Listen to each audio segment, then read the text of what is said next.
அம்மா தாயே ஜெகமாளும் திரிசூலியே கண்டேன் தாயே உன் செந்தூர திருக்கோவிலே சப்தலோகங்கள் சித்தர் பீடத்தில் நான் பார்த்தேனே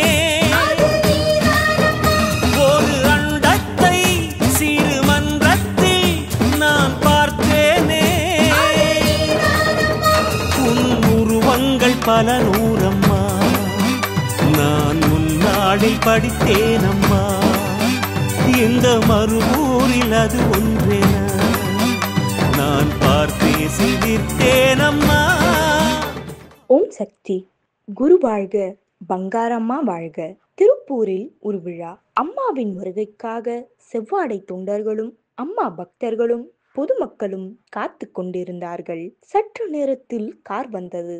காரில் இருந்து அம்மா இறங்கி நடந்து வந்தபடி இருந்தார்கள். அப்போது ஒரு மூலையில் அம்மாவை கும்பிட்டவாறு ஒரு பெண்மணி இருந்தார். அவர் திருப்பூரில் நகர சுத்தி தொழிலாளி. அதற்குரிய சீருடையில் வந்திருந்தார். கூட்டத்தை விலக்கிக் கொண்டு நேராக அந்த பெண்மணியிடம் அம்மா சென்றார்கள். அவரிடம் ஏதோ பேசிவிட்டு விடு விடு என்று மேடையை நோக்கி சென்றார்கள். அதை பார்த்த சிலர் அந்த பெண்மணியை மொய்த்து கொண்டு என்ன என்ன அம்மா உங்களிடம் ஏதோ பேசினார்களே, என்ன கேட்டார்கள், என்ன விஷயம் என்று ஆர்வத்தோடு விசாரித்தார்கள். நகர சுத்தி செய்யும் அந்த பெண்மணி சொன்னார், வழக்கமாக காலையில் எழுந்து நான் வேலைக்கு கிளம்பி விடுவேன். காப்பி போட்டு அம்மா படத்திற்கு முன்னால் வைத்து அம்மா மந்திரத்தை சொல்லி கற்பூரம் காட்டிவிட்டு அந்த காப்பியையே அம்மாவின் பிரசாதமாக நினைத்து அதை குடித்துவிட்டு அப்புறமாகத்தான் வேலைக்கு கிளம்புவேன். இன்றைக்கும் அப்படித்தான் வந்தேன்.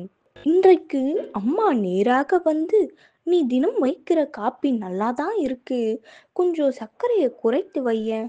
இதோ பாரு, என் உடம்பில் சர்க்கரை ஏறி போச்சு, இனிமே வைக்கிற காப்பியில சர்க்கரையை குறைச்சி வை, என்ன வரட்டுமா என்று கேட்டுவிட்டு அம்மா போயிட்டாங்க என்றார். நான் படத்துக்கு முன்னால் காப்பி வச்சுட்டு கும்பிடுறது கூட அம்மாவுக்கு தெரியுதே, சர்க்கரையை குறைச்சி போடு என்று சொல்லுதே, நான் வைக்கிற காப்பியை கூட அம்மா குடிச்சும் பார்க்குதேன்னு நினைக்க நினைக்க சந்தோஷமா இருக்கு என்றெல்லாம் சொல்லி அந்த ஏழை பெண்மணியின் கண்களில் ஆனந்த கண்ணீர் பொங்கி வழிந்தது.